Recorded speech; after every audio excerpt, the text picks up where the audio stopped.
اللہ کی مرضی کے مطابق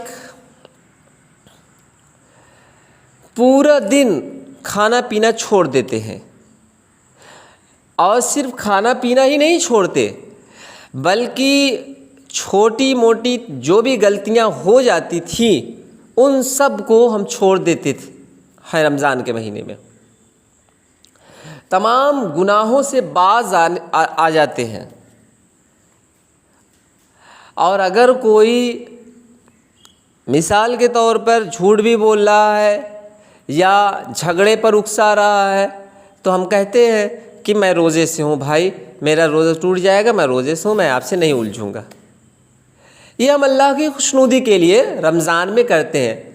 ادر مہینے میں ہم ایسا بالکل نہیں کرتے، اگر کوئی جھگڑا ہم سے کر رہا ہے تو ہم بھی جھگڑا کرنے لگتے ہیں۔ ایسا ہوتا ہے کہ نہیں ہوتا ہے؟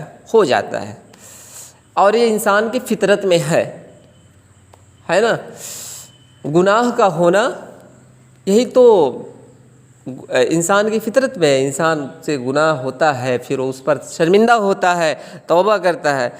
رمضان میں ہم سب سے تمام گناہوں سے، تمام برائیوں سے منہ پھیر لیتے ہیں، جو انجانے میں ہم سے ہو جاتی تھیں، ہم کیئر نہیں کرتے تھے، ان سب پر پوری نگاہ رکھتے، پوری توجہ دیتے ہیں رمضان میں خصوصاً، کہ وہ برائیاں ہم سے نہ ہو۔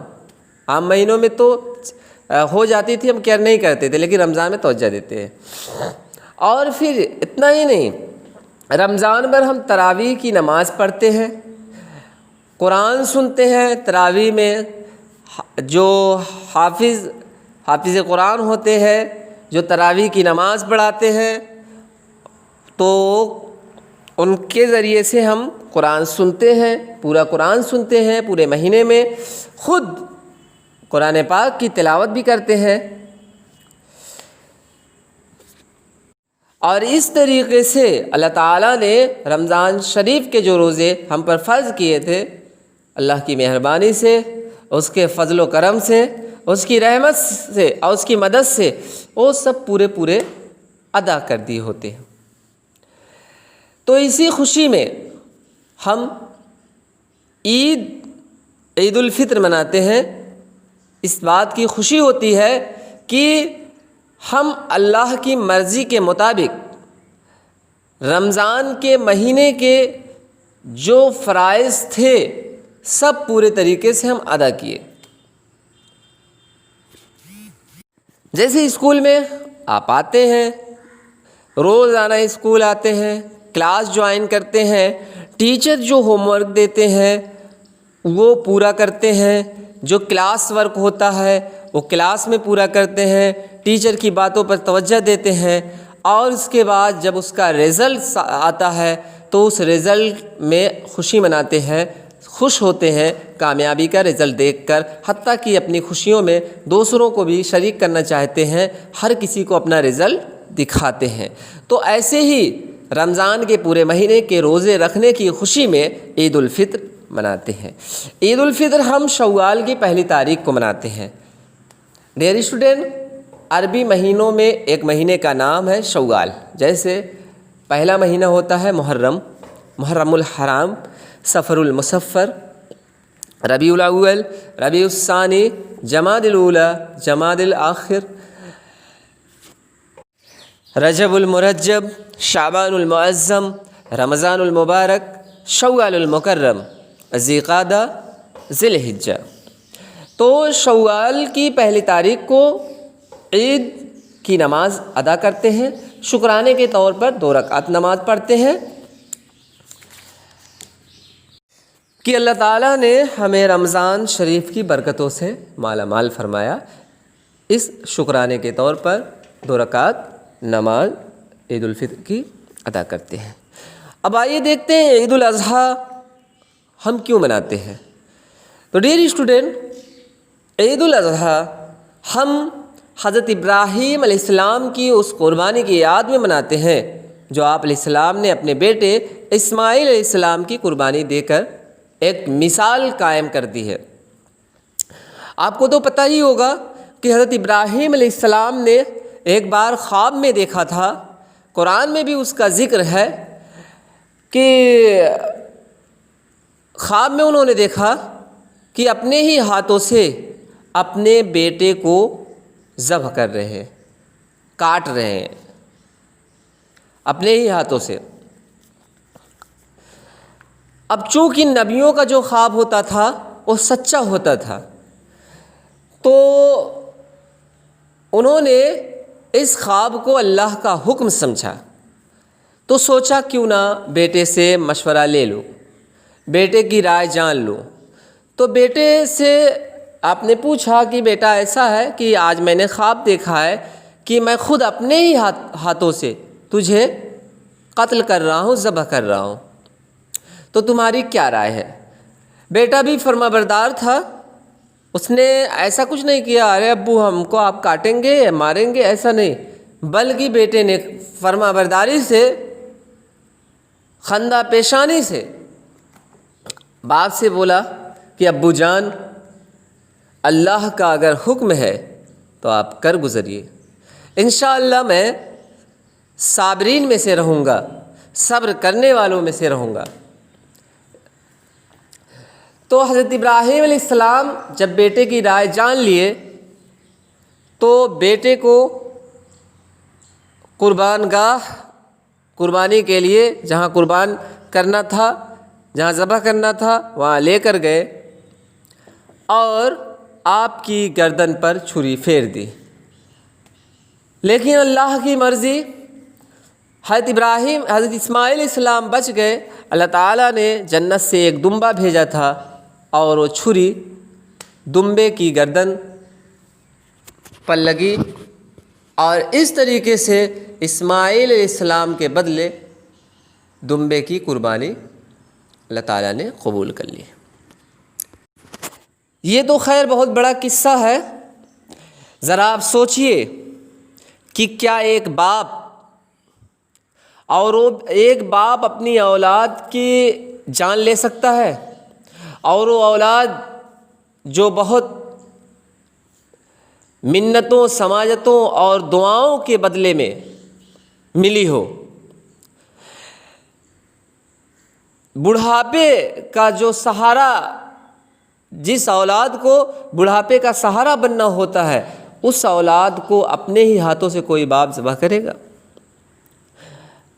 جس اولاد کی پیدائش بڑھاپے میں ہوتی ہے، حضرت ابراہیم علیہ السلام کی ایج ہو جاتی ہے 85 تقریباً، اس ایج میں اسماعیل علیہ السلام کی پیدائش ہوتی ہے۔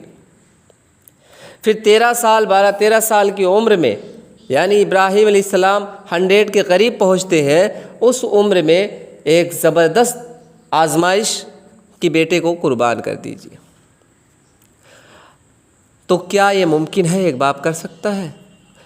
بالکل کر سکتا ہے، اگر پختہ یقین ہو، اگر ایمان کامل ہو، اللہ پر مکمل بھروسہ ہو تو بلا جھجک کر سکتا ہے۔ اور اسی یاد میں ہم عید الاضحیٰ مناتے ہیں کہ اگر ضرورت پڑی تو ہم اللہ کے راستے میں اپنی جان، مال، آل اولاد سب کچھ قربان کر دیں گے۔ بظاہر تو ایک جانور کی قربانی پیش کی جاتی ہے، بظاہر تو ہم ایک جانور کو ذبح کرتے ہیں، لیکن دل میں یہ عزم ہونا چاہیے، یہ ارادہ ہونا چاہیے کہ جب بھی اللہ کے راستے میں جیسی بھی ضرورت پڑے گی ہم ثابت قدم رہیں گے، ہم پیش رہیں گے۔ تو اس یاد میں ہم عید الاضحیٰ مناتے ہیں۔ اور عید الاضحیٰ کی نماز 10 ذی الحجہ کو ہم 2 رکعت نماز ادا کرتے ہیں۔ ڈیئر اسٹوڈنٹ، عید الفطر اور عید الاضحیٰ کی نمازیں عموماً عیدگاہ میں پڑھتے ہیں۔ ہاں کوئی وجہ ہو جاتی ہے، کبھی ایسا بھی ہوتا ہے کہ بہت زیادہ بارش ہو رہی ہے، عیدگاہ تک پہنچنا دشوار ہے، تو گاؤں کی مسجدوں میں عید کی نماز ادا کرتے ہیں۔ کبھی ایسا بھی ہوتا ہے کہ حالات بہت خراب ہے، جیسے اس سال کو لے لیجئے، ایک عالمی وبا کی زد میں پوری دنیا ہے، اور ہر جگہ لاک ڈاؤن ہی لاک ڈاؤن ہے۔ ہم سب نے عید کی نماز گھروں میں ادا کی، تو عید کی نماز عموماً عیدگاہ میں پڑھتے ہیں۔ عید کے دن غسل کرتے ہیں، مسواک کرتے ہیں، عمدہ عمدہ کپڑے پہنتے ہیں، یعنی جو کپڑا ہوتا ہے ان میں جو سب سے اچھا ہوتا ہے اسے پہنتے ہیں۔ خوشبو اگر مل جائے تو خوشبو لگاتے ہیں، اور پھر خوشی خوشی عید کی نماز پڑھنے کے لیے عیدگاہ روانہ ہو جاتے ہیں۔ اگر عید الفطر ہو تو عیدگاہ جانے سے پہلے کچھ میٹھا کھا کر اور راستے میں آہستہ آہستہ تکبیر کہتے ہوئے جانا چاہیے۔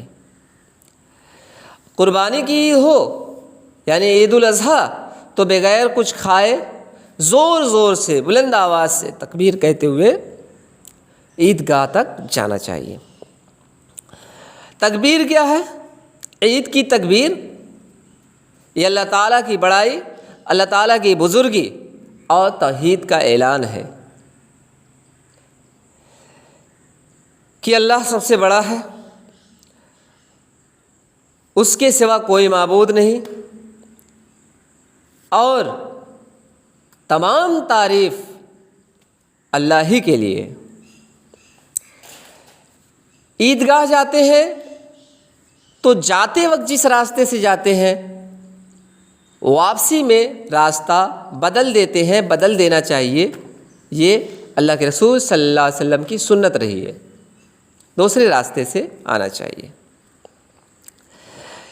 اس کا فائدہ کیا ہوگا؟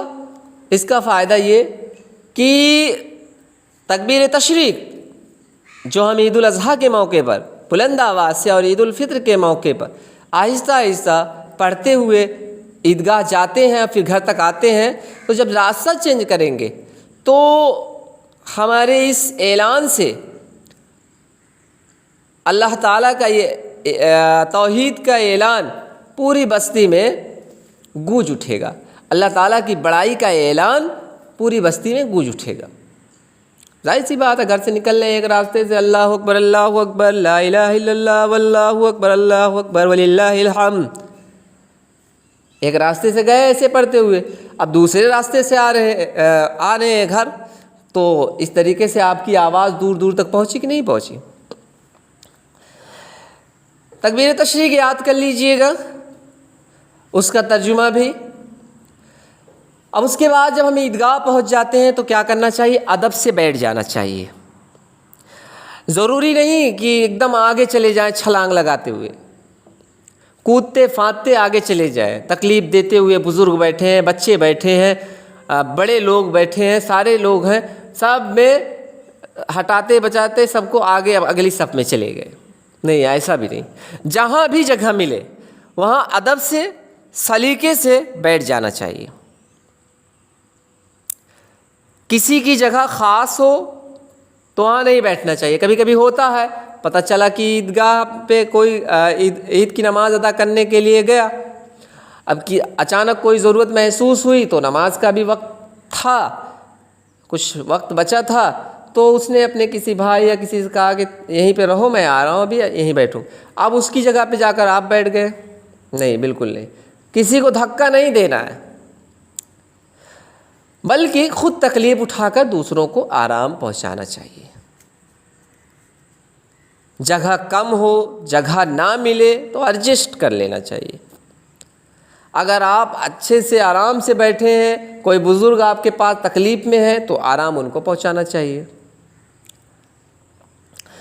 بہرحال عید الفطر اور عید الاضحیٰ کے روز عیدگاہ میں اللہ کی عبادت کرنے والوں کی اتنی بھیڑ دیکھ کر دل فرحت سے، مسرت سے جھوم اٹھتا ہے، باغ باغ ہو جاتا ہے، گارڈن گارڈن ہو جاتا ہے۔ ڈیئر اسٹوڈنٹ، عیدگاہ میں ہم کوئی نفل نماز ادا نہیں کرتے۔ جیسے جاتے ہیں فجر کی نماز پڑھنے کے لیے تو 2 رکعت سنت پڑھتے ہیں، وقت ہے تو نفل بھی پڑھتے ہیں۔ جمعے کی نماز کے لیے جاتے ہیں تو سنت ادا کرتے ہیں، نفل پڑھتے ہیں۔ عید الفطر، عیدین کی نماز میں ایسا نہیں ہے۔ پیارے رسول صلی اللہ علیہ وسلم عیدگاہ میں عید کی نماز سے پہلے اور بعد میں کوئی بھی نماز نہیں پڑھتے تھے، اور نہ ہی عیدین کی نماز کے لیے کوئی اذان ہوتی ہے نہ اقامت۔ وقت پر عیدگاہ پہنچ جانا چاہیے۔ خطبہ عید کی نماز ادا کرنے کے بعد امام صاحب جو خطبہ دیتے ہیں غور سے خطبہ سننا چاہیے۔ اس خطبے میں امام صاحب عید الفطر کے متعلق، عید الاضحیٰ کے متعلق، عیدین کی برکتوں کے متعلق، معاشرے کے متعلق، قربانی کے متعلق، رمضان کی اہمیت کے متعلق، ان سب باتوں پر فوکس کرتے ہیں، بتاتے ہیں، تو غور سے سننا چاہیے۔ ایسا نہیں ہے کہ سلام پھیرتے ہی بھاگ جائے۔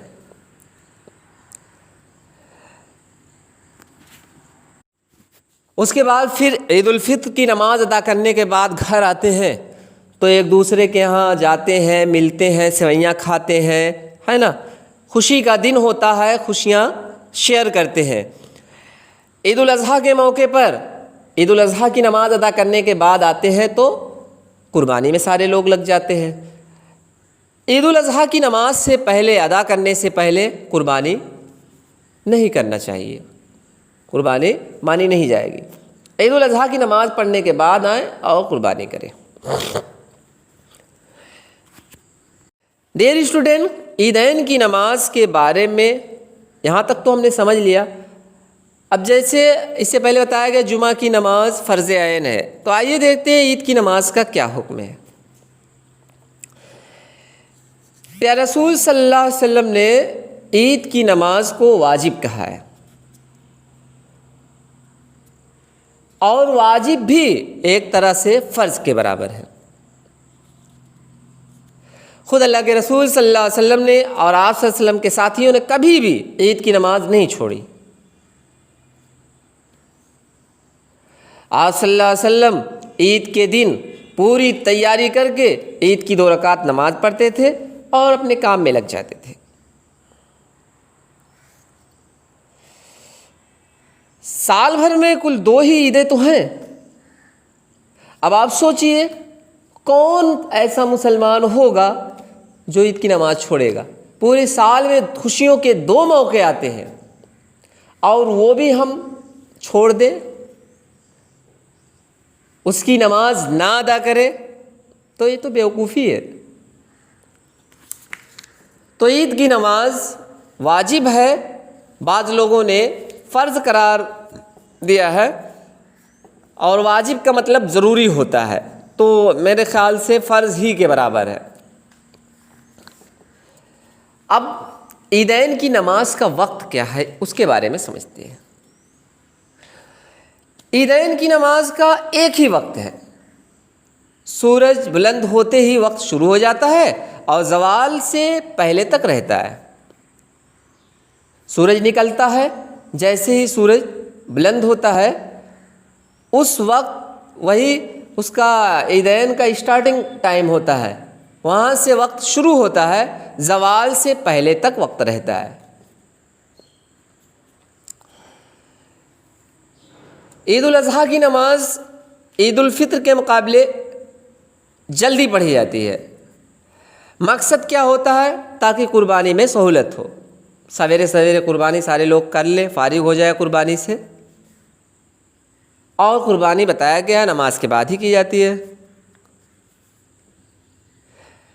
عید کی نماز سے پہلے قربانی مانی نہیں جائے گی۔ اور عید الفطر کی نماز یہ ذرا دیر کر کے ادا کی جاتی ہے، چونکہ اس دن کوئی کام تو ہوتا نہیں ہے، خوشیوں کا بے شمار خوشیوں کا دن ہوتا ہے عید الفطر۔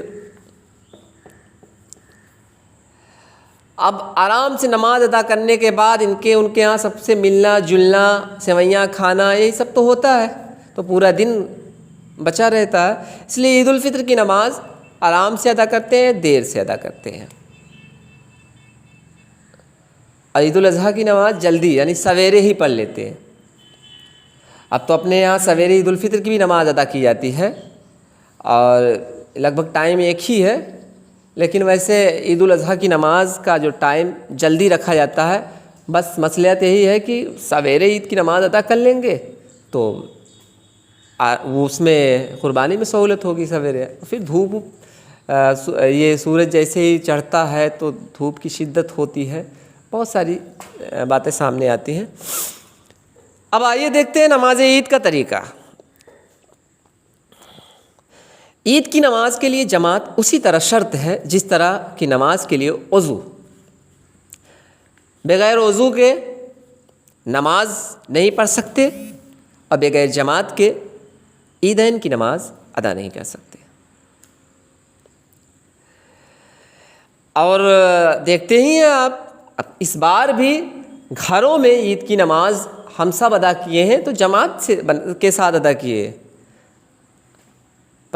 آگے امام صاحب گھر میں کچھ ہی لوگ ہیں, ٹھیک ہے, پہلی صف مردوں کی, پھر بچوں کی, پھر بچیوں کی, پھر عورتوں کی, اس طریقے سے نماز ادا کی ہیں سارے لوگ.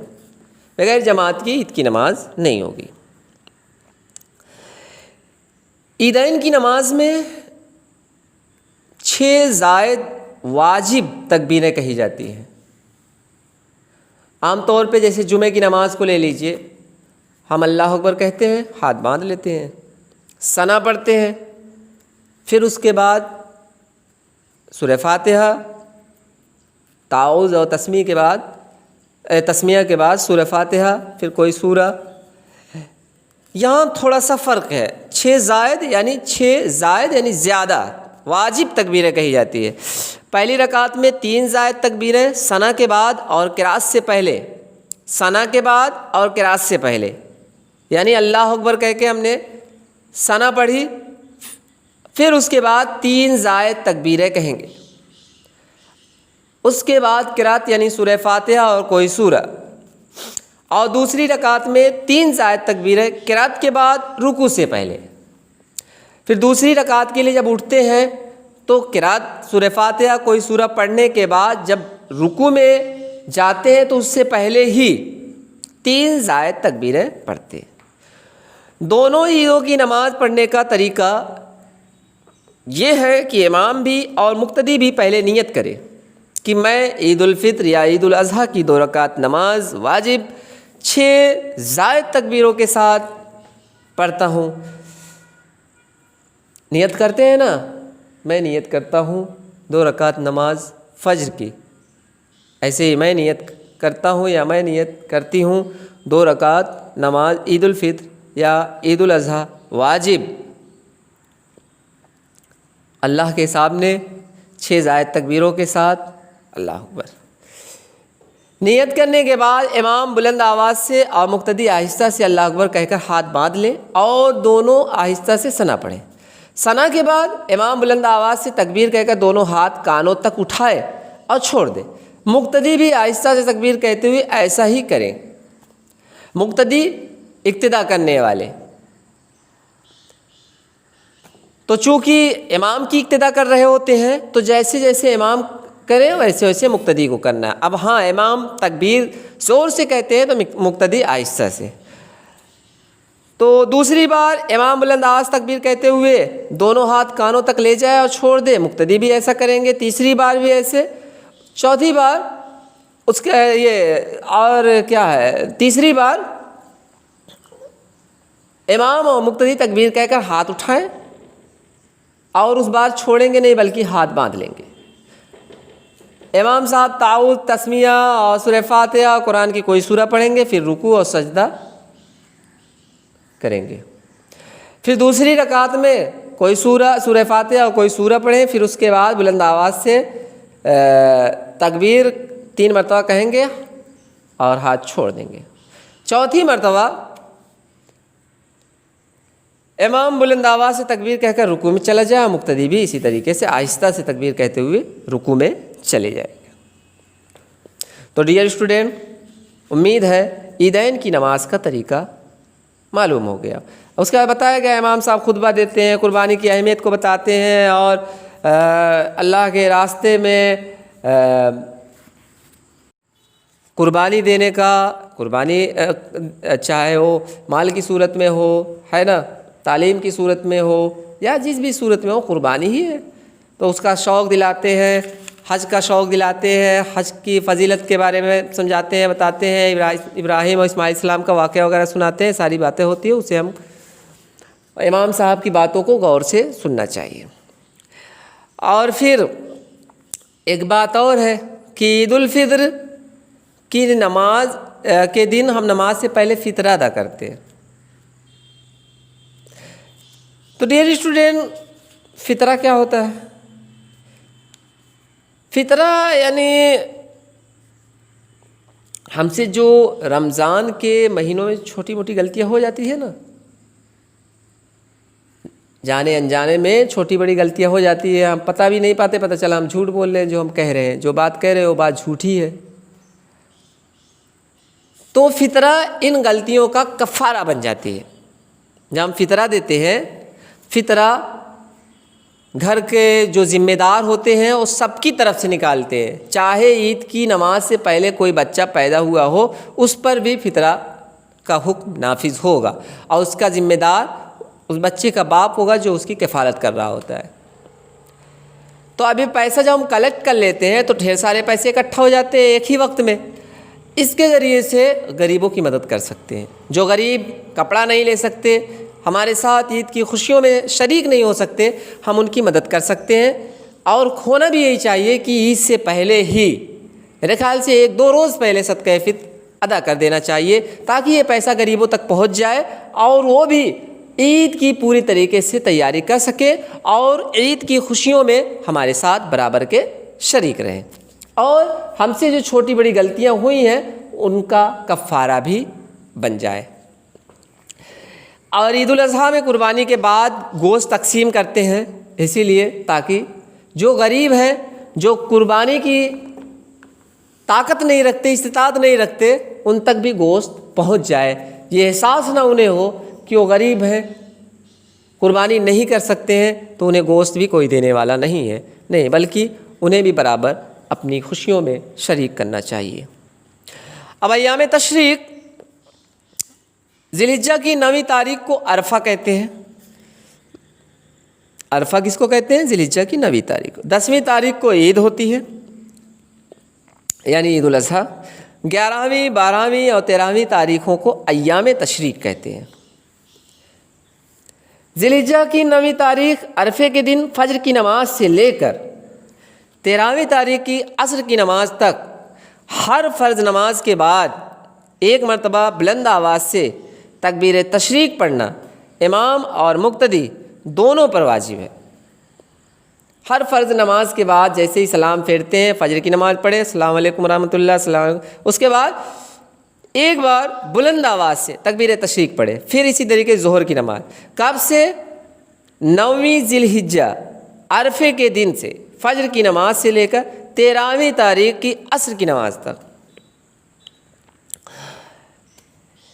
اور یہ امام اور مقتدی پر واجب ہے۔ البتہ عورتوں پر تکبیر تشریق آہستہ آواز سے پڑھنا واجب ہے، عورتیں آہستہ پڑھیں، امام اور باقی مرد جو ہیں، بچے ہیں، وہ زور سے پڑھ سکتے ہیں۔